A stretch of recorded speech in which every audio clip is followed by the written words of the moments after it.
Morning, and here are your top 5 stocks to watch out for in trade. Well, it's the entire telecom basket that's in focus, and this is largely on the back of the AGR verdict that came yesterday. That was during market hours, but now brokerages are reacting. Well, CLSA says that it's a double whammy for the court verdict on the AGR case, and the sector will remain an oligopoly.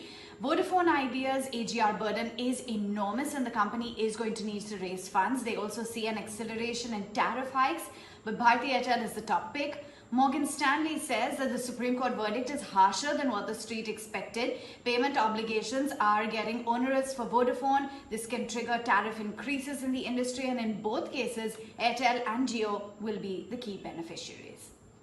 Moving on then from telecom, it's auto in focus. Some auto sales numbers that trickled in post-market hours yesterday. Hero MotoCorp, well, month on month there was a growth of about 13% with the total sales for the month of August trickling in at 5.8 lakh units, and on a yearly basis it was a growth of about 8% that the company witnessed. Meantime, TVS Motors as well saw some decent recovery kicking in. So that two-wheeler major registered a growth of nearly 14% in the month of August at 2.87 lakh units versus about 2.52 lakh units on a month-on-month basis, so healthy growth.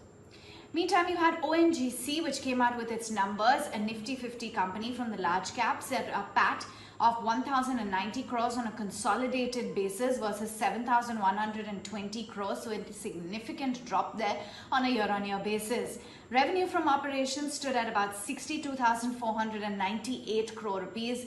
This is versus about 1.9 lakh crores on a year-on-year basis. The EBITDA nearly halved, 8,893 crores versus 16,915 crore rupees, and margins came in at 14% versus about 15.4%. In fact, the management said that the offtake of crude oil by refineries has not been affected in this quarter, though there has been a reduction in the gas production, and that's largely due to less offtake by some customers, which caused a marginal reduction in the gas sale. This has been now restored, though, to normal levels, said the company, with the gas demand now increasing to the pre-COVID levels after the relaxations in the lockdown and the gradual opening of industries and various customers. That's what the company had to say. Meantime, JP Morgan has come out with their report on the metal space. They say that steel prices and margins have more upside, and they are increasing target prices and earnings across the board. So they're overweight on Tata Steel, NMDC, SAIL and JSW Steel. They've raised the target for Tata Steel to 580 and as well to JSW Steel to 320.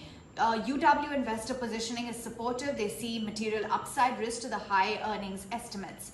And Coal India plans a 34,600 crore rupee investment in greenfield projects with a provisional production at 37.2 million units, up 71% on year. They're going to invest about 1.2 lakh crores on 500 projects by 2023-24.